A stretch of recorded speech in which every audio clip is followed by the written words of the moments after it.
If I could just be honest for 10 minutes of you guys' time.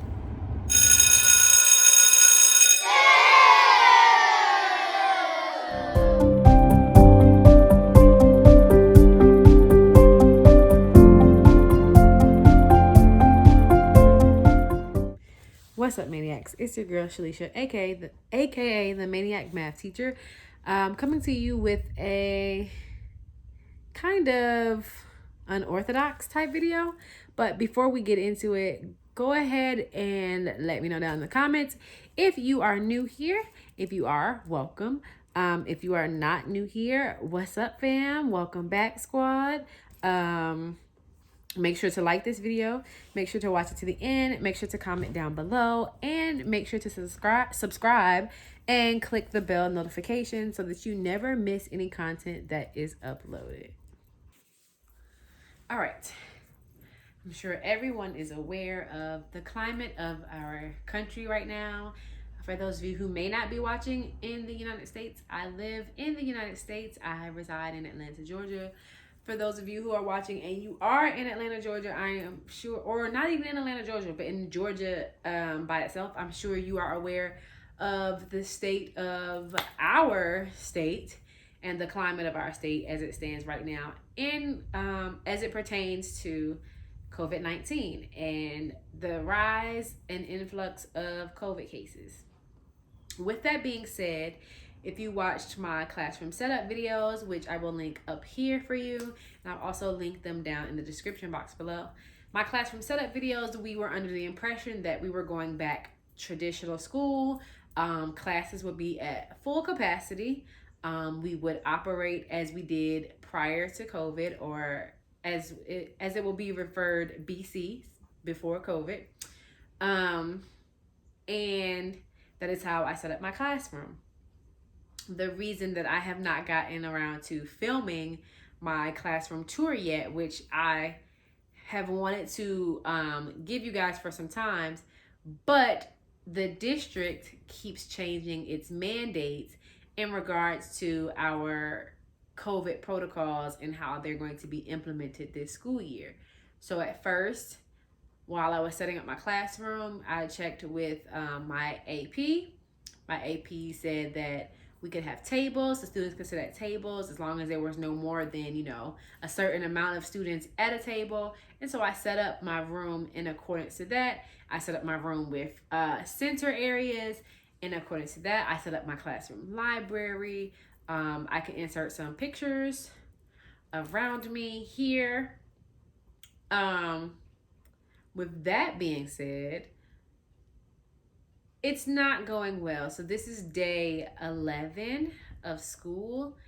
And even though we are still in routines and procedures and we're just now starting to get into content and instructional things are changing, and they're changing ever so fast. So with the rise of COVID cases in schools in the metro Atlanta area, our district decided to move to having students 3 feet apart. So no longer could you sit them in group settings. They now have to be 3 feet apart. With that being said, students sitting at a table together are not 3 feet apart. I was told that if they had the shields around them, then it would be okay. Fast forward to day 11, and now, well, no, I'll take that back. Fast forward to yesterday, day 10. Now I need to have desk in my room. Students can no longer sit on the carpet. There can no longer be any circle time or morning circle or carpet instruction because they'll just be too close on the carpet. So this morning I had to roll up my carpet, and our head of custodial affairs took my carpet to store for storage, and I lost my writing center because I had to take that table and then place it in the front of the room and place more students at that table because that table's a little longer and I could separate the kids out more. also, the cases have started to spike within our district. So, with all of that being said, my classroom has changed several times. I had a group of desks in the back, and then I had like a long row of desks, but they were like together like this. So I've since had to move them. I've had to separate them out. And so now I have desks that kind of like come from this back corner around here, and they like are separated out, so they kind of like outline, kind of like dotted lines, like when you're tracing things. It kind of looks like a dotted line around the perimeter of the seating area of my room. My library is still set up, but it still has the caution tape. I hadn't taught those procedures yet because I wanted to teach the small group procedures first and how to use each center area one by one. I had not gotten to the library area. We have since been told that we cannot have the kids sit on the carpet, so I have a carpet in my library area, and I have a futon couch setting in my library area. So I've just decided that it's probably wise for me not to use my library area as a center, generally because the information that we've gotten from our district states that the kids can only work in partners, and they can only work in partners 3 feet apart when doing small group or center activities. That would be okay if I still taught, upper grade math, but I don't teach upper grade math anymore. I teach kindergarten, and these are 5-year-olds, you know what I'm saying?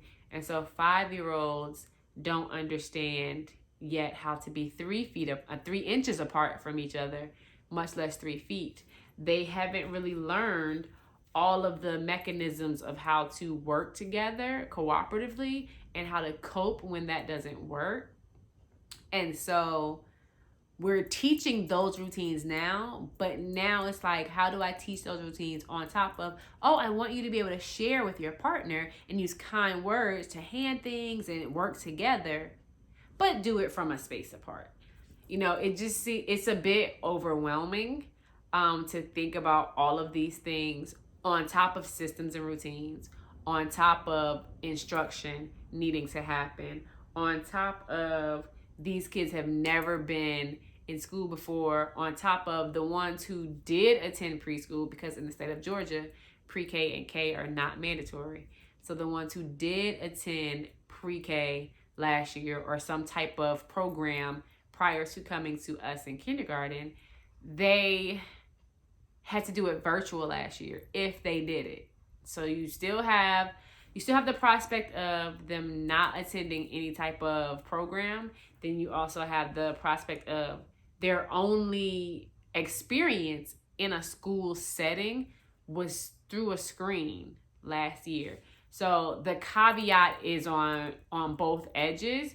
And so we have an enormous mountain now to kind of overcome and to teach them the systems and routines. So it's just been a bit overwhelming. I have felt overwhelmed. I have questioned my passion. I have questioned my relevance as a teacher. And it's only been 11 days. This has been the hardest 11 days, I think, in my entire teaching career. And I've been teaching for 9 years. So that's a wow, it's been almost a decade since I started teaching.